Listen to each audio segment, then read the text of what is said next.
আসসালামু আলাইকুম এভরিওয়ান। আশা করি সবাই ভালো আছেন। আজকে আমি তৈরি করব চিকেন প্যাটিস। আর সবথেকে বড় কথা হলো এই চিকেন প্যাটিসটা আপনারা গ্যাসের চুলায় তৈরি করতে পারবেন। অসংখ্য লেয়ারযুক্ত ক্রিসপি ভেতরে চিকেনের পুর ভরা এই প্যাটিসগুলো কিন্তু বাসার সবাই অনেক বেশি পছন্দ করবে। প্রথমেই নিয়ে নিচ্ছি 1/3 কাপ বাটার। এখানে আপনারা বাটারের পরিবর্তে তেলও ব্যবহার করতে পারবেন। তবে বাটার দিলে টেস্ট অনেক বেশি ভালো আসে। দিয়ে দিচ্ছি 2 কাপ ময়দা, পরিমাণ মতো লবণ আর 1 চা চামচ চিনি। এখন হাত দিয়ে খুব ভালোভাবে এটাকে মিক্স করে নিতে হবে। ময়দার সাথে বাটার খুব ভালোভাবে মিক্স করা হয়ে গেলে এখানে নরমাল টেম্পারেচারে থাকা পানি দিয়ে একটা ডো তৈরি করে নিব। আমি পানিটা 2-3 বারে অ্যাড করেছি। এই ডোটা কিন্তু খুব বেশি নরম বা খুব বেশি শক্ত হবে না। ডোটা একটু সময় নিয়ে খুব ভালোভাবে মথে নিয়ে ঢাকনা দিয়ে ঢেকে এটাকে রেস্টে রেখে দিব 10 থেকে 15 মিনিটের মতো। ডোটা রেস্ট হতে হতে আমরা এরপরের কাজগুলো করে নিব। এখানে একটা বাটিতে দিয়ে দিচ্ছি 2 চামচ কর্নফ্লাওয়ার, 1 চামচ ঘি আর 2 চামচ সয়াবিন তেল। এখানে আপনাদের হাতের কাছে ঘি না থাকলে নাও দিতে পারেন, তবে ঘি দিলে ফ্লেভারটা অনেক বেশি ভালো হয়। এখন মিশ্রণটাকে খুব ভালোভাবে মিশিয়ে নিয়ে একপাশে রেখে দিব। চিকেনের পুরটা রেডি করে নিচ্ছি। এজন্য একটা প্যানে পরিমাণ মতো তেল দিয়ে দিচ্ছি পেঁয়াজ কুচি আর কাঁচামরিচ কুচি। এটাকে একটু সময় ভেজে নিয়ে এখানে দিয়ে দিচ্ছি চিকেন। এখানে আমি হাড় ছাড়া মুরগির বুকের মাংস ব্যবহার করেছি। চিকেনটা ভাজার সময় এখানে আমি অল্প একটু আদা রসুন বাটাও ব্যবহার করেছিলাম, কিন্তু ভুলবশত তখন ক্যামেরাটাই অন করা হয়নি। এখন এখানে দিয়ে দিচ্ছি কিছুটা গোলমরিচের গুঁড়া, অল্প একটু লাল মরিচের গুঁড়া, লবণ আর হালকা একটু জিরার গুঁড়া। চিকেনটা আবারও কিছুক্ষণ ভেজে নিয়ে এখানে দিয়ে দিচ্ছি 1 চামচ টমেটো সস, হাফ চামচ সয়া সস।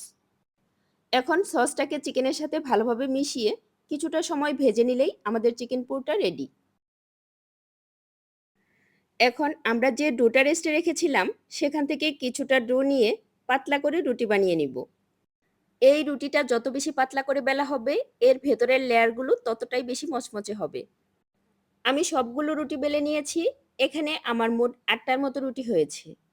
এখন আমরা যে কর্নফ্লাওয়ারের মিশ্রণটা রেডি করে রেখেছিলাম সেটা রুটির উপরে খুব ভালোভাবে ব্রাশ করে দিব। কর্নফ্লাওয়ারের মিশ্রণটা দিয়ে দেওয়ার পর উপরে আরও একটা রুটি দিয়ে দিব। তারপর আবারও কর্নফ্লাওয়ারের মিশ্রণ দিব। এভাবে আমি মোট 8টি রুটি এভাবে লেয়ার করে দিয়ে দিব। সবগুলো রুটি দিয়ে দেওয়া হয়ে গেলে এই রুটিটাকে আরও একটু বেলে আরও একটু পাতলা করে নিচ্ছি। তারপর কর্নফ্লাওয়ারের মিশ্রণটা আবারও খুব ভালোভাবে ব্রাশ করে দিয়ে এটাকে আমরা পরোটার মতো ভাঁজ করে নিব। এর প্রতিটি লেয়ারেই কিন্তু এই কর্নফ্লাওয়ারের মিশ্রণটা অবশ্যই দিতে হবে।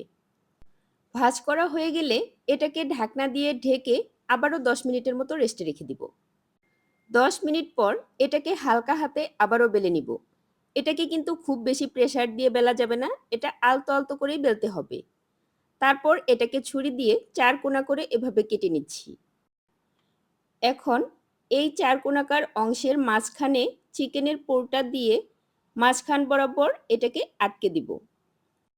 যেহেতু বাসায় তৈরি করছি তাই এর ভেতরের চিকেন পুরটা কিন্তু আমি একটু বেশি করে দিচ্ছি। চিকেনের পুরের পরিমাণটা বেশি দিলে এই প্যাটিসটা খেতে আমার কাছে বেশি মজা লাগে। এভাবে আমি সবগুলো তৈরি করে নিচ্ছি। উপর থেকে কিছুটা ডিমের কুসুম ব্রাশ করে দিচ্ছি যেন উপরের কালারটা অনেক বেশি সুন্দর আসে। যেহেতু আমি এটা চুলায় বেক করব তাই এই সসপ্যানটাকে আমি 5 মিনিটের মতো প্রিহিট করে নিয়েছিলাম। তারপর অল্প আঁচে এটাকে 30 মিনিটের মতো বেক করেছি। দেখুন এর কালারটা কত বেশি সুন্দর এসেছে। দেখে মনেই হচ্ছে না যে চুলায় বেক করা।